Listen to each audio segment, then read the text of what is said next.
afternoon, lovely viewers of Ocean One Television. I hope you are all doing well by the grace of God.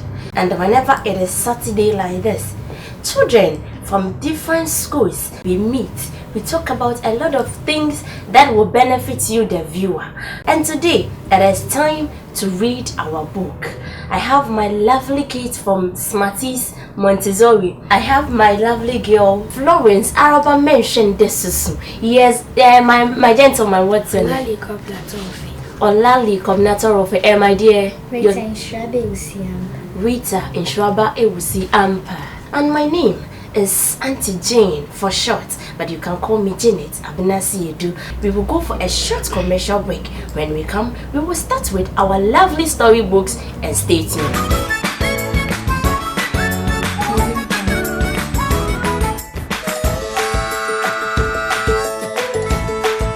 Still read the book live on Ocean One Television.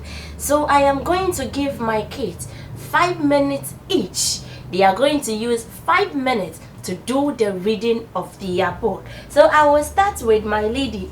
What's the title of your book? The Magic Finger. The Magic Finger. In fact, if you listen to the title, it means it is going to be magical. My dear, let's go.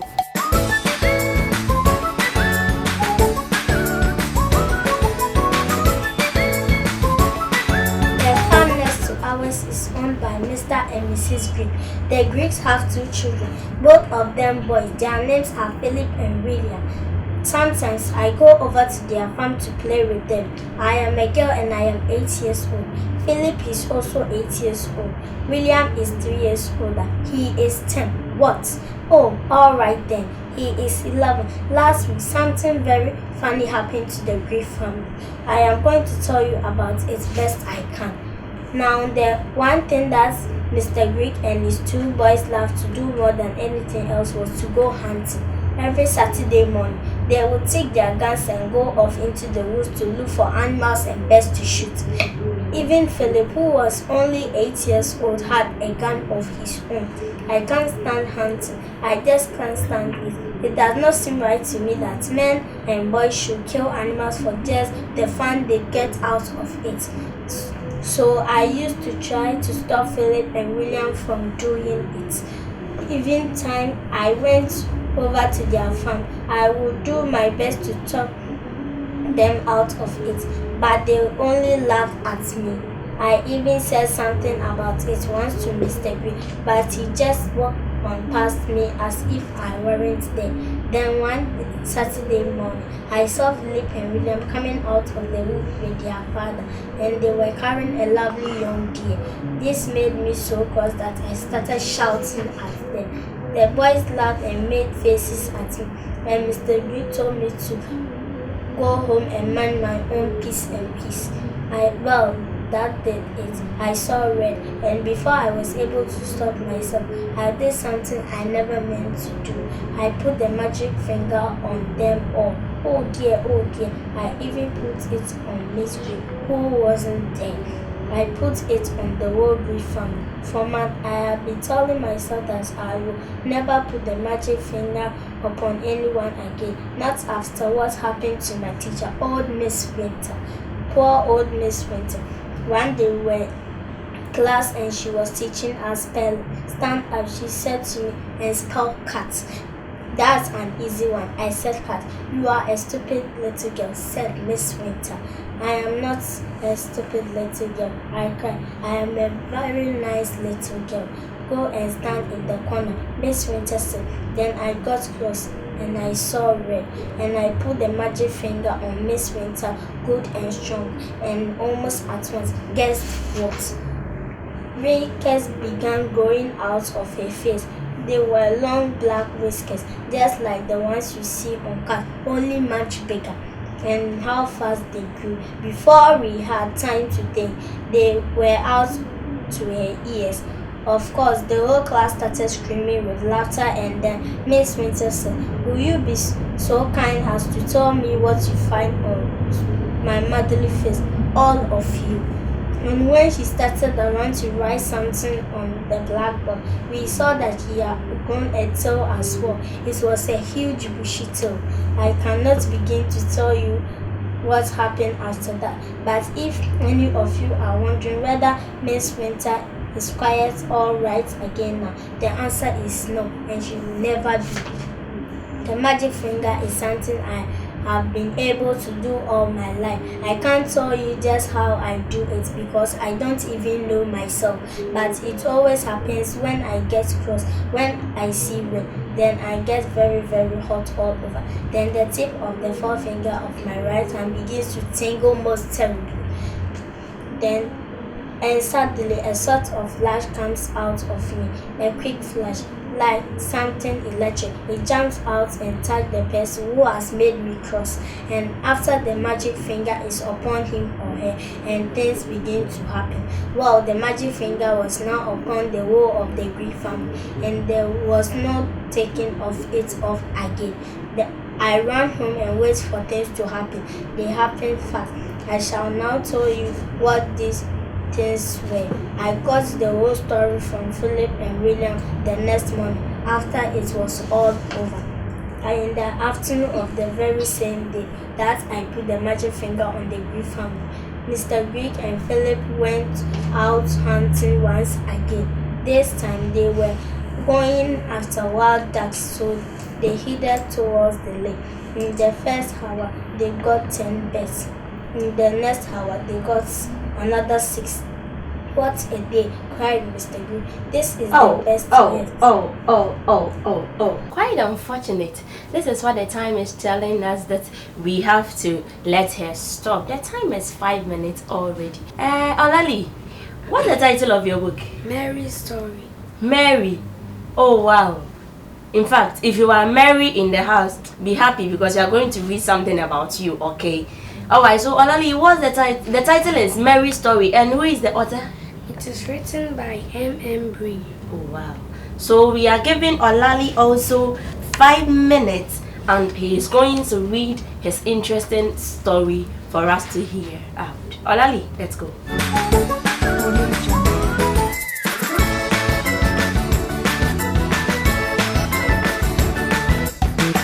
One day, as Mary washed her clothes, she had a sudden scare, and how she jumped.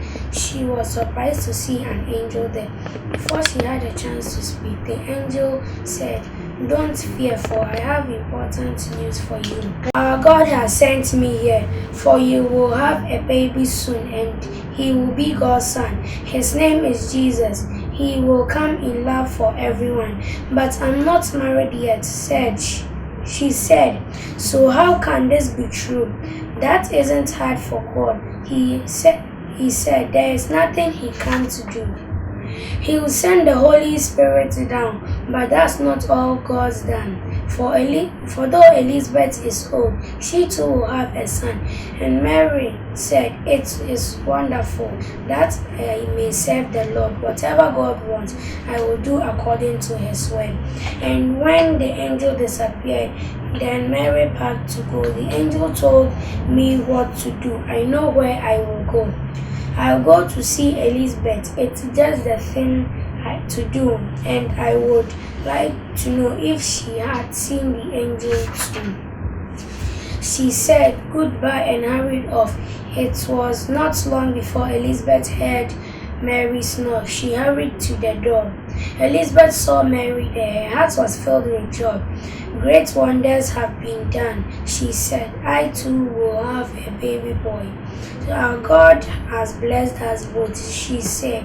"But you are the honored one. You are the one God chose to be the the mother of his son." And Mary sang a song of praise. "Lord, I believe that you will send your son to save us. You promised you would do." That night they sat and talked when there was nothing else to do. And Mary said, "I wondered if you saw the angel too." Elizabeth said, "No, not I. When he did not come to me, but Zachariah was the one the angel came to see. An angel suddenly appeared quite close to where he stood, and Zachariah shook with fear as anybody would do. And the angel said, 'Don't be afraid. I have good news for you. You know you are very old and that your wife is too. But God has a surprise for you, a very special one. God decided it is time to give you both a son. You will call him John. He will prepare the people of God's son. He will baptize men and preach the good news and say, God's son is come. My husband said, How will I know that things you say are true? The sign the angel gave is why he cannot talk to you. And Mary stayed with them 3 months. But then she said one day, it's time for me to go back home. I should be on my way.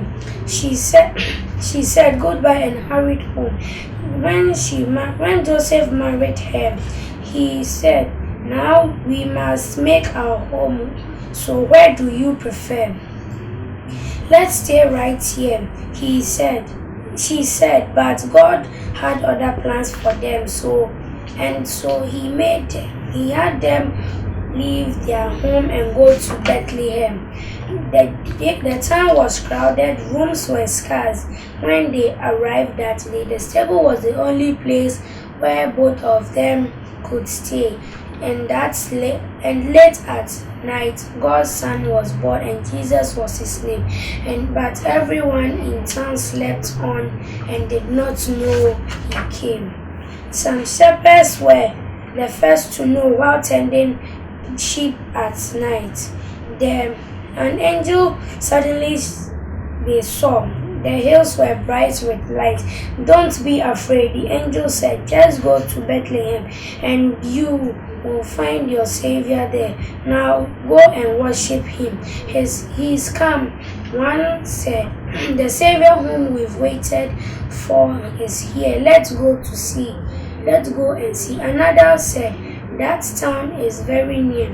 More angels came to them before they went to Bethlehem. Glory be to God on high. Glory be to God on high. Indeed, when he got to glory be to God on high, the time says we have to stop. In fact, I am really enjoying your stories today. Okay, we will quickly rush to our last but not the least reader. Inshallah, are you ready? What's the title of your book? Samba's Big Adventure. Adventure. Wow. And who is the author? Lorna Huzi. Oh, okay. So Inshallah is also going to use 5 minutes to do her reading. And Inshi, let's go. We have 5 minutes. Samba was the naughtiest lion cub in the whole of Africa. When he was meant to be getting his ears buzzed, he was always off climbing trees and falling out of them. When he was meant to be sleeping, he was chasing things that usually ended up chasing him. When he was supposed to be sitting with his mom, dad, brothers and sisters watching the sunset, Samba liked to play games. One night, Samba sneaked away to look for some fun. His mom had told him never to go near the road, so that of course is where he ever went. First, he was nearly run over by a truck, then a donkey cart only missed him. Then something even worse happened. A man with a big net scooped him up. Let me go, cried Samba. I want my man. The man laughed. Here, drink this special water, little lion cow, and when you wake up, you'll be in a new home. Samba was so thirsty that he drank the whole jug. But I don't want a new home, he said sleepily. I love my own home. Then his eyes shut and he began to snore. When Samba woke up, he was alone in the dark. First, he thought his family had gone out hunting and had forgotten him. Then he remembered the man with the big net. He sat up and sniffed the air. Samba tried to walk, but his nose banged cold bars. He peered through the bars. You are on a ship, said the monkey in the cage next door. That's what humans call a floating house. When can I go home? Asked Samba. You can't, said the monkey. We are all prisoners going to the zoo. He waved a paw at the crate on the deck. Samba could see the shapes of the other animals. The tear rolled down his face. He wanted to be with his mom. When morning came, a person with a long mane like his dad unlocked his cage. She was called Ima and she was kind. Poor little lion cat, Emma said, you don't know what is happening to you, do you? Don't worry, I promise I'll find a way to save you. She closed the door again. Right, one bowl of cat food coming up. Shamba didn't want to eat it. The sheep kept rolling under his paws and making him feel sick. From the next few weeks, things went from bad to worse. He could not stretch his legs or play. Instead, he had to listen to the sad cries of the other animals, 2 gorillas, parrots, a zebra, a python, a dolphin, 2 elephants, and some monkeys. It grew colder. Emma brought Shamba a blanket, but it didn't help. He longed to snuggle up to his mom's spotty belly. One afternoon, there was a big crash. Shamba fell flat on his face. The parrot cackled. The sailors rushed out. We are sinking, cried one, but the ship wasn't sinking. It was stuck on some rocks. The sailors were so busily blaming each other, but they didn't know that the gorilla's crate was broken. Before he could say bananas, the gorillas were out on deck, pounding their chests. The sailors dived off the ship in fright. Only Emma was not afraid. She unlocked all the cages. We are close to England, she told the animals. If you make it, you'll be free. Shamba tried to be brave like his dad. He wanted to be free very much. Shamba jumped into the sea. It was freezing. The elephant made such a big splash, it sounded as if a bomb had gone off. Soon the water was full of swimming animals. Shamba found it hard to keep his head above the waves. Luckily, the kind dolphin gave him a ride to the shore. The animals set off to explore. Soon they came to a noisy town. Shamba didn't like all the crowds, so he hid in a bush. The others were having a wonderful time. Through a shop window, Shamba saw the gorillas chomping bananas. The chicken monkeys rode around on trolleys and threw eggs. The zebra followed the woman down on the street. She was wearing black and white strip just like it. The elephants went for a bath in the swimming pool. 5 police cars raced down the street. They captured the gorillas and monkeys and rounded up the elephants and zebra. Shamba crawled into a garden. A little girl found him. She took him into a kitchen and fed him with bread and milk, and a tin of tuna fish, and a roast chicken, and some scones and cream. Shamba was so full that he was thinking of having a nap. Before he could lie down, there was a terrible screech. It was the girl's mom. There is a man-eating lion in our kitchen, she shrieked. Shamba tried to explain that he was quite nice really, but she called the police. The little girl cried as Shamba was driving away. So did Shamba. His African home seemed a long way away. Shamba was moved to a zoo where it rained almost every day and sometimes it snowed. As Shamba shivered, people threw things at him and took photos. She collected the elephants, gorillas, monkeys, camel and zebras and put them all into a plane to Africa. They dropped the gorillas in the jungle and the camels in the desert. In the desert, really, of course. Whenever the story is getting catchy and interesting, then the time will tell you, Auntie Jane, it is time up. Let your baby girl stop. Maybe somebody has forgotten about what you read, so I want you to tell us about what the book is talking about. So I will start with Florence. The book is talking about the magic finger. A little girl was 8 years old and his friends were Philip and William. Oh, speak aloud a bit. And when the little girl gets close, she sees red. And when she gets close, the person who let him get close, the trouble will go on the person. And one day, the girl's teacher, who was called Miss Winter, one day he told the children that they are doing spellings, and he told the little girl that you should spell cat, and the little girl said cat. He told the little girl that she saw sea, and the little girl got close and she saw red, and Miss Winter, there was whiskers on his face like cat. Oh. Hey, really? So it means Miss Winter was, because she says she didn't do something good or she didn't do well, the girl got angry. Oh, teachers, God really help us, because we should know what to say. In fact, if somebody is not able to spell something, you should try and encourage the person. You can do it. Don't discourage the person. You see, at long last, what came on Auntie's face? Oh, Malali, let's listen to your own. And the reason why Jesus came to the earth. Okay. He came to the earth through Mary and Joseph. Okay. And he was given birth at Bethlehem. He came to the earth to die for all of us, our sins. Okay. And So that's what the book is talking about. Okay. Inji. Inji, let's hear you out. What's the book talking about? Your own. It's talking about Shamba, and it says he was the naughtiest lion cub in the whole of Africa. He didn't respect his parents and was disobedient. And one day he sneaked away to look for some fun.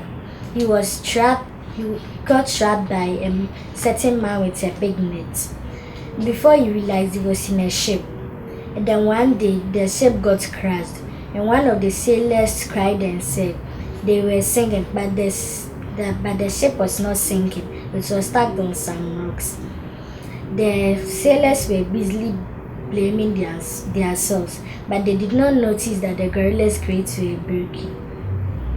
So before they could say bananas, the gorillas were out on deck. They were pounding their chest. The sailors dived off the ship in fright. Then only Ima was not afraid. She unlocked all the cages. Then the gorillas, monkeys, pythons, parrots, and all other types of animals came out. Then she told them that if they make it, they will be free because they are near England. Then all the animals hopped into the sea. Simba was the first to jump in. It was freezing. Then soon the sea was filled with animals. Shamba got it hard to keep his head above the waves. Then the kind dolphin gave him a ride to the shore. They reached to a noisy town. Shamba didn't like it at all. Then a certain girl saw him. He took him into her kitchen and fed her with all types of food. Then the girl's mom came in with a screech. Then she called the police to come and arrest Shamba. That was when Shamba saw his African home seemed a long, long way. So all this while, Shamba did not know that it was far, far, far, far away from the house. Yes. Oh, interesting story about Shamba, about Mary, and the magic finger. We will go for a short commercial break, and when we come back, we will continue the program.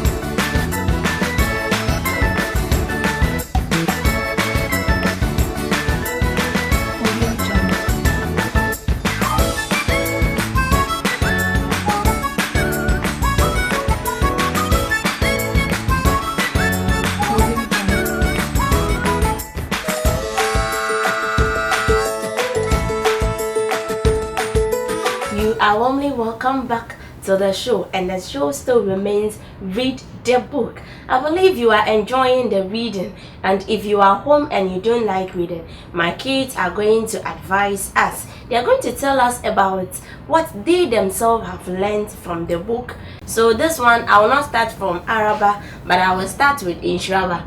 I have learned that we should be respectful and obedient. Okay, we should be respectful and obedient. So what do you have for your viewers, your mom and dad? What are you telling them? I am advising my friends, my brothers, my sisters, and all my parents that they should be good in reading. They should learn to read. They should have the appetite for reading. Alright, so I will come to Olali. Ola, what have you learned from your story, and what are you telling your viewers? I've learned that we should be obedient, just like how Mary was obedient to what God sent the angel to come and tell her. Oh, okay. And we should be willing to do good for the earth, whether if we are poor or rich. We should help others. Alright, so what do you have for your viewers? I want to tell my friends at home watching me that they should continue reading books, whether if the handwriting are big or small. They should learn how to read more.